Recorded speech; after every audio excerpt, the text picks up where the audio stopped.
Without objection.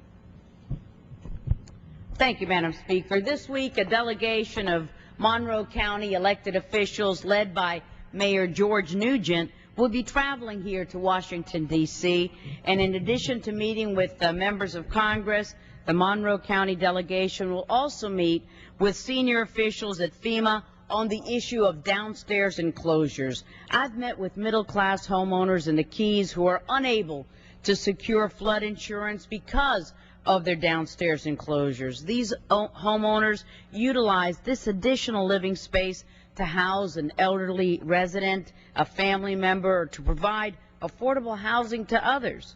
No one can afford to be without flood insurance in the Florida Keys, and since an inspection is required before any current flood insurance policy can be renewed, many residents are being left to fend for themselves. While the issue of downstairs enclosures is certainly an important one, the state of our economy is the single most important issue for Keys residents. In recent months, I've had the opportunity to travel throughout the Keys to hear firsthand from teachers, from students, from entrepreneurs, retirees who are struggling because of uncertain economic conditions and a dwindling tourist economy. I've met with commercial fishermen in Key Largo who are abandoning their boats and leaving their lifetime passion in pursuit of part-time jobs that will at least pay the bills. Many of these fishermen are unable to make a living because of onerous fishing regulations and unfair moratoriums. I've met with small business owners in Key West who are closing down shop because of their inability to secure a bank loan which would at least carry them forward till next year. The economic success of our community rests on the success of our fishermen and our hotel owners, as well as on the environmental preservation of our beaches, our coral reefs, and other precious ecosystems. As a member of Congress who proudly represents the Florida Keys, I've consistently fought for increased federal action to protect our environment. For example, our Florida Keys National Marine Sanctuary is a world-renowned institution, and we have beautiful coral reefs. These are a major economic engine for our local economy. Last month, the House of Representatives passed the Coral Reef Conservation Act, a bill that I co-sponsored.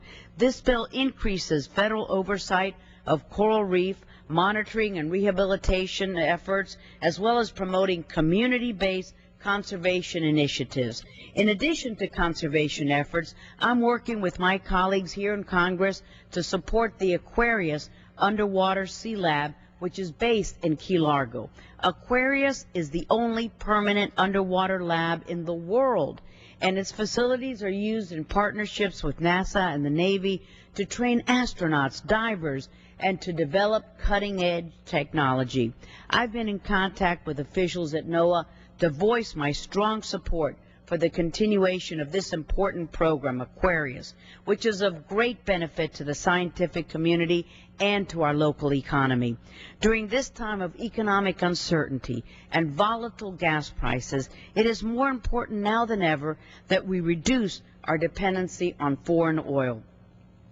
The foundation of a comprehensive energy policy depends upon our ability to develop alternative sources of energy.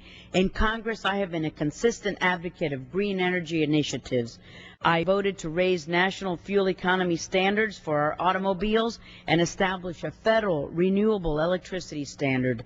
I have also voted to increase tax incentives for small businesses that utilize energy-efficient technologies in the workplace, such as solar panels or hybrid cars. The Florida Keys has the potential of becoming a major market for green tourism, both nationally and internationally. And of course, in order to achieve this goal, we need to improve both our transportation infrastructure as well as our wastewater infrastructure.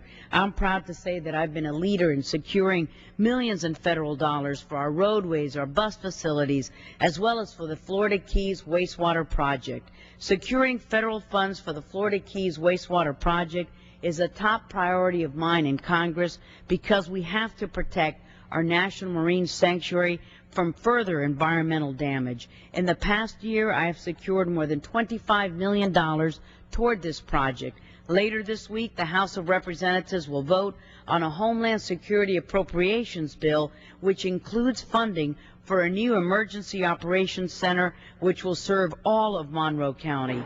I know that the need for federal dollars is great, and I will continue to do my part for the federal funds for the Keys. Welcome, Keys representatives, to Washington. Thank you, Madam Speaker.